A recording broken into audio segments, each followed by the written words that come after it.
At 2:51 in the morning, air raid sirens went off in Samara, 900 kilometers from the nearest Ukrainian position. 20 minutes later, the only building in Russia that can finish building a Soyuz 2 rocket was on fire. Russian officials called it local damage to an unnamed industrial site.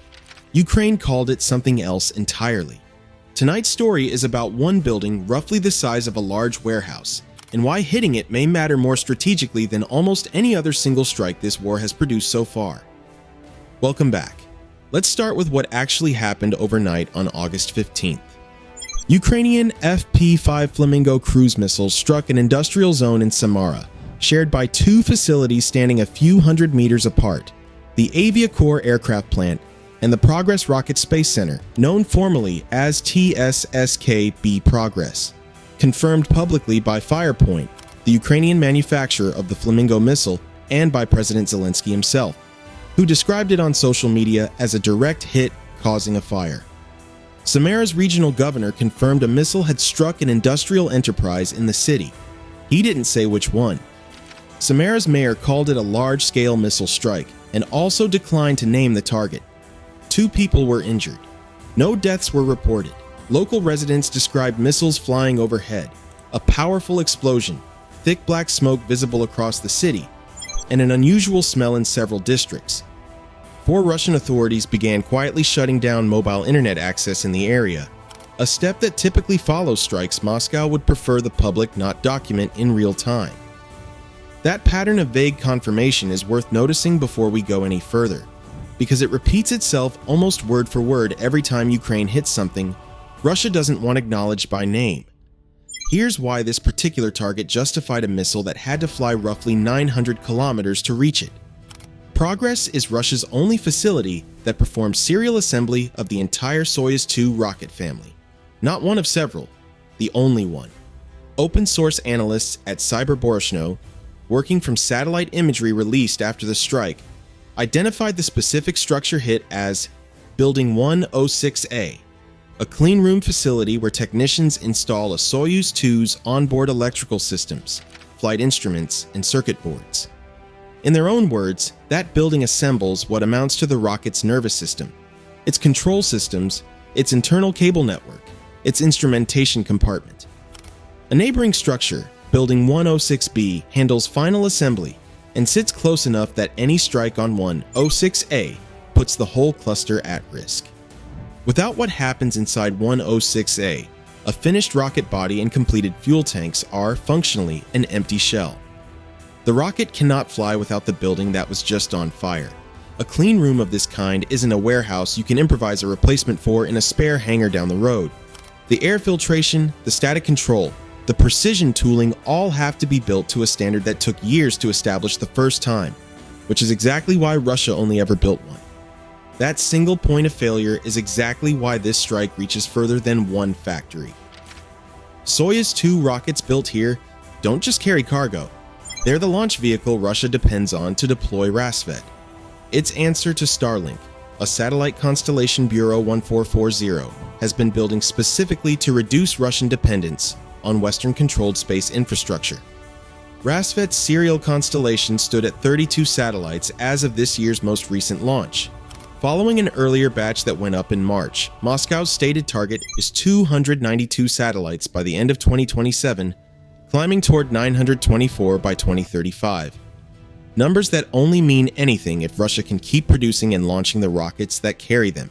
Ukraine's own military intelligence has separately noted that Russian missile factories overall are currently producing well above their monthly quotas, which makes this specific bottleneck, a single irreplaceable assembly building, stand out even more starkly against a defense industry that's otherwise been ramping up rather than slowing down.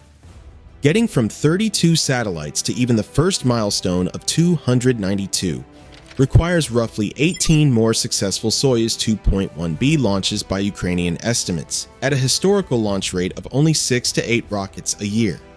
Meaning this single building was already the bottleneck standing between Russia and its own stated timeline, long before a single Flamingo missile ever reached it. It's worth being precise about what isn't yet confirmed. It would be premature to say Razsvet itself is destroyed or permanently disabled. A damaged assembly line is a serious setback. not necessarily the end of the program, and Russia retains stockpiled components and partially built rockets that a single strike doesn't erase.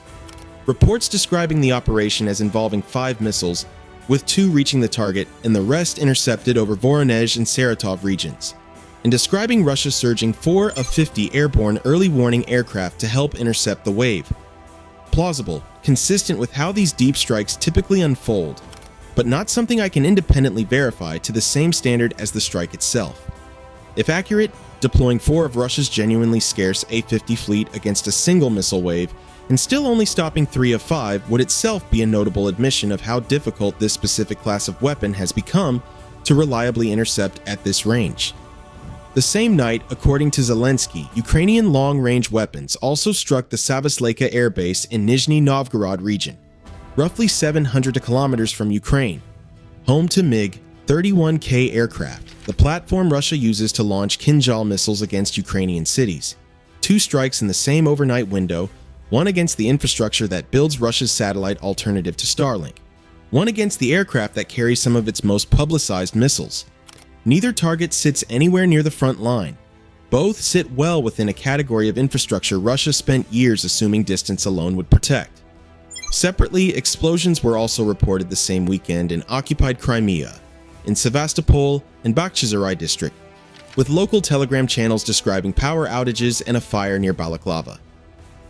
A reminder that Ukraine's long-range campaign that weekend wasn't confined to a single strike or a single region. There's a reason Russian officials responded to this strike with vague language rather than a flat denial.